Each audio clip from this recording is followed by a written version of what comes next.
together precisely 1 cup of sugar with 1/2 cup of softened butter. Got it. 1 cup of sugar, 1/2 cup of butter. Oh, hi there. I'm in a baking class over the internet. What was that, Graham? Oh, nothing. I'm doing a thing. Can you mute yourself, please? Yeah, sorry. My instructor is teaching us how to bake a cake from scratch. It won't take long, so you just have a little patience and I'll be right. You should be done mixing the sugar and butter together, so let's move on. Ah! Patience is waiting until later for what you want now. After you've stirred in the eggs, add 2 teaspoons of vanilla. Gotta catch up. How much vanilla did she say? Hold on a sec. Excuse me. Excuse me, what? Pardon. How much vanilla did you say? 2 teaspoons, Graham, and then you add cups of flour and milk. What was that? I'm sorry. I missed that last part. I think you're frozen. Hello? You're frozen. Maybe I'm frozen. Maybe we're both frozen. I really don't like it when technology fails me. I'm trying to bake a cake here and you're just...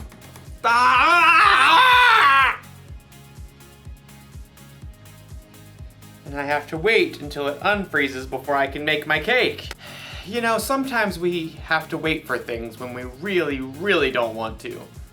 Just like in today's story. And sometimes, also like in today's story, we don't wait. I am making this cake. How much milk and flour did she say? I don't know. We'll see you soon. Oh! Yeah. Yeah.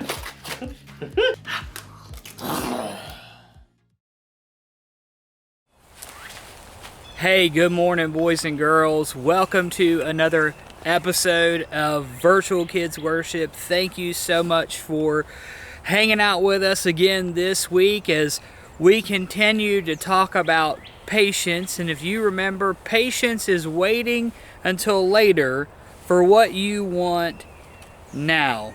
Now, why am I in the woods? You know, I'm not much of a hunter. My clothes prove this. Usually when you hunt, you wear camouflage and you carry a weapon of some sorts. Well, I don't have any of those things today, and I certainly don't look like I'm prepared to go into the woods and hunt. But our story today is about a guy in the Bible who was known for being a great hunter. And you know, like I said, I don't know much about hunting, but what I do know is hunters need patience. If I look back here, I don't see animals just waiting for me to come in and hunt. I have to go into the woods. I have to wait and be patient and show patience and do the right thing so that maybe I have an opportunity to find an animal. So our story today is really interesting because it's going to talk about a guy who didn't show patience, but he was a great hunter.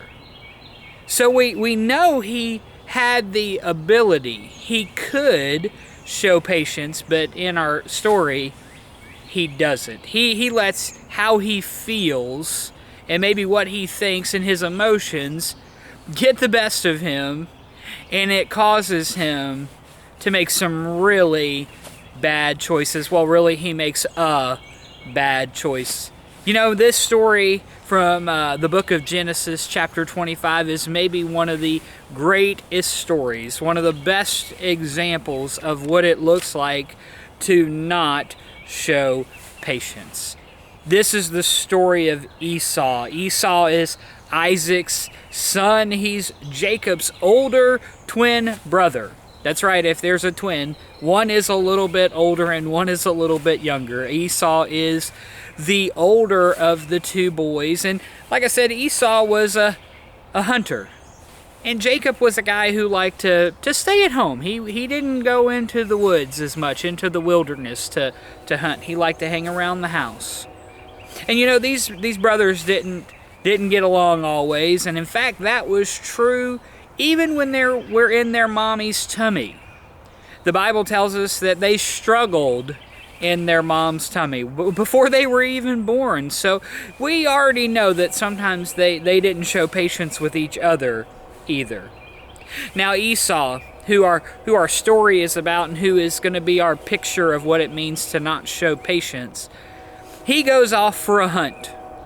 And when he comes back, the Genesis chapter 25 tells us when he comes back, he finds his brother Jacob. And Jacob is making some stew, some red stew. And Esau comes back and he's like, "I'm starving!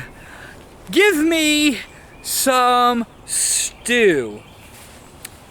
Now Jacob, not necessarily making the best choices either. He sees an opportunity to maybe pull a fast one on his brother Esau. He sees an opportunity to take advantage of Esau's feelings and how he's so hungry, and maybe he thinks I can get him to be impatient. And so Jacob looks at his brother and says, "Hey, you know what? I'll give you some stew, but here's what you're going to give me. I want your birthright." Now, what's a birthright? A birthright in this culture, in any culture, but in this culture, meant the firstborn. And the firstborn had a position of privilege because they were the firstborn, especially the firstborn male. But these are both boys. So in this house, in this family, Esau had the position of privilege. But it also meant that when Isaac, Esau and Jacob's dad, would die, Esau would actually get more inheritance than Jacob would. So Jacob, taking advantage of Esau not showing patience, actually says, "Hey, look, how hungry are you? Give me some of your stew, or give me your birthright and I'll give you some stew." Now Esau must have been really hungry, because listen to what he says in Genesis chapter 25, and this starts in verse 32. Esau says, "Look, I'm dying of starvation. What good is my birthright to me?" Now, was Esau really starving? I'm going to guess probably not. Esau was probably not really starving. Was he really hungry? Probably so. But he was so hungry and so focused on being hungry, he didn't even care what a place of privilege he had as the firstborn in Isaac's family.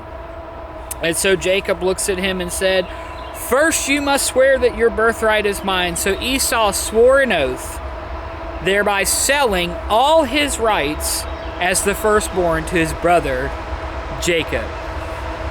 If you hear, there's a train going through the woods. That's awesome. And then Jacob gave Esau some bread and lentil stew.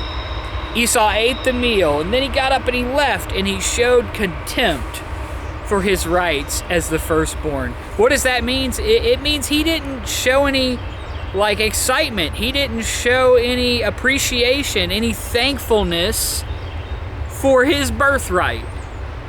And so he just gave it away.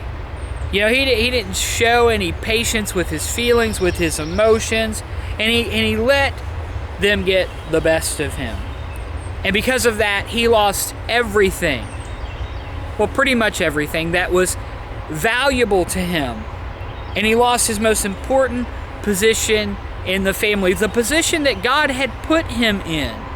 It wasn't a coincidence that Esau was born first and Jacob was born second. And Esau gives that all away just because he can't wait. That reminds me of our bottom line for this week, boys and girls. It says this: if you don't wait, it could cost you. Listen to that again. Our bottom line for this week: if you don't wait, it could cost you. In the story of Esau, we see the importance of patience and waiting. And you know, sometimes we have to have it now. But the reality is we don't have to have it right now.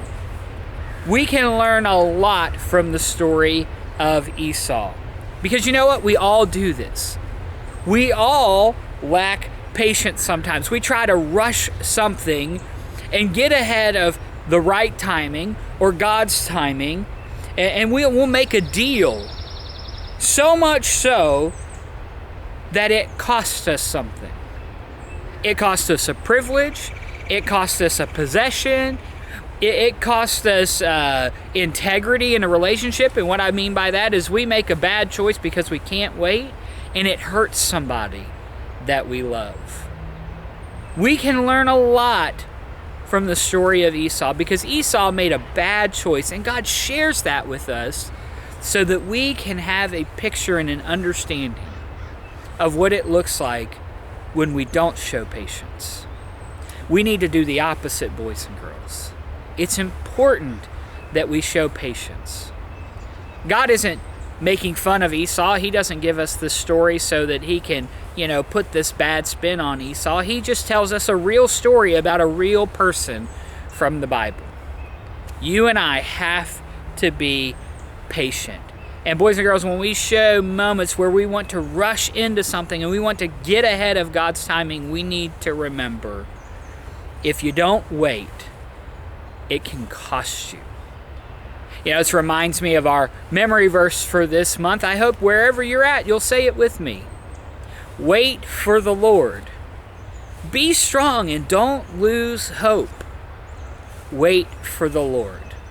Say that with me if you can, wherever you are. Wait for the Lord. Be strong and don't lose hope. Wait for the Lord. Psalm 27:14. You and I, boys and girls, need to have patience. We need to show the ability to wait. It's important. When we don't, it can cost us. One of the places where we tend to not wait, when we sin. Every time you and I sin, we're actually saying, I don't want to wait. God, I want what I want now. And God, whatever you say is right. That's not good enough for me now. Boys and girls, when we don't show patience, we can definitely sin. Doesn't mean it's a sin every time, but we can sin. I hope you have a great week wherever you're watching this from. I'm so thankful that you came and hung out with us this week. Thank you for putting up with the train noise in the back that blared through the woods back there just a few minutes ago. But that's natural and normal, right? Sometimes if you're in the woods, you hear the birds, you hear the trains, you hear lots of different things. Hey, don't forget, if you want to connect with us a little bit further, we have a virtual life group you can be a part of. That happens on Sunday afternoons at 1 o'clock. Shoot me an email or have your mom call me at church, and I will get you connected with that group. You can hang out with some kids your age and a couple of our leaders, and they'll help you go a little bit deeper into our story. Also, if you're around and you're feeling comfortable, don't forget, we have Windshape camps coming to the Heights this summer, July 5th through 9th. You can find more information about that on our events page at thb.church. Again, thank you so much for hanging out with us this week and enjoying our story. Remember, be patient. When you don't, it just might cost you. Have a great week, boys and girls. Let me give you a little advice. Don't bake angry. Instead of making a cake, you end up making a mess. That's what happens when you lose patience. You make choices you normally wouldn't make, and it ends up costing you. Losing patience ended up costing Esau his birthright. His brother Jacob ended up being in the family line of Jesus, so who knows what all Esau missed out on by being impatient. When we don't learn to have patience, we get frustrated easier. With ourselves, with others, with technology. There's really nothing good that can come from being impatient. So think about that when you're waiting for your turn on a video game, or when you're waiting to say something while someone else is talking, or when you're waiting for the internet to hurry up and start working again. Having patience is better than losing it. Slow down. Or you could hurt yourself or someone else. Or you could end up covered in cake batter. Here's the one thing to remember today. If you don't wait, it could cost you. If you need help waiting, ask someone you trust to come alongside you and see... Are you there? Oh. You're not frozen anymore. I lost you there for a minute. Technical difficulties. I see. How's your cake? I think I'm gonna need another lesson. Very well. Same time next week? Sure, I can wait. I may have the place cleaned up by then. Pardon? Nothing, it's a thing. I'll see you next time. So, how much flour was I supposed to use? 2 cups. How much did you use? All of it? No, that was wrong. Okay.